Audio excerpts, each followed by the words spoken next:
how significant are student expectations and why should universities care?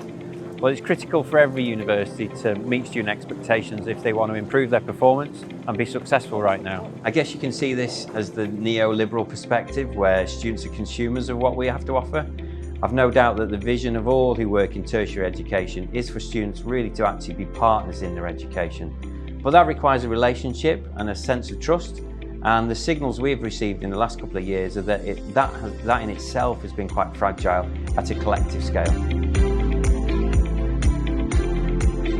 I'm Aidan Grills, I'm the Chief Executive of Leeds University Union, and my background in higher education is that I've worked in the Student Union side for over 20 years now. Before that I trained as a teacher to work in further and higher education, but I've found my career very much wrapped up in the informal learning spaces rather than the formal learning classroom. So what made Leeds University carry out this research? Well, Leeds University Union, every 4 years we change our strategic plan, so it was time for us to reset expectations and our objectives and understand more about what students want. However, the pandemic came in and understanding student expectations and the student experience became a bit vaguer for us. It was actually quite a shock to hear what students wanted from the union and wanted from the university. And for me personally, what came into sharp focus was that our plans were based on feedback and data from students that was pre-pandemic. It was a bit out of date. What information came out of our research? Well, for many colleagues, it won't be surprised to know that in our quantitative data, mental health and support for well-being came out as a top priority for students.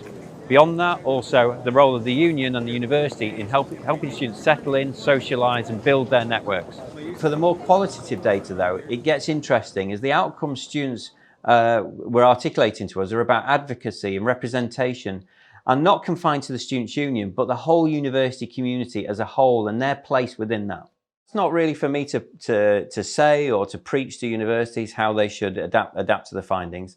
Very much what I'll do in the session is share our research and share our data as food for thought, and then hopefully create a supportive environment for colleagues to consider how that reflects the changes that they're seeing and how they might want to adapt their leadership in their individual settings.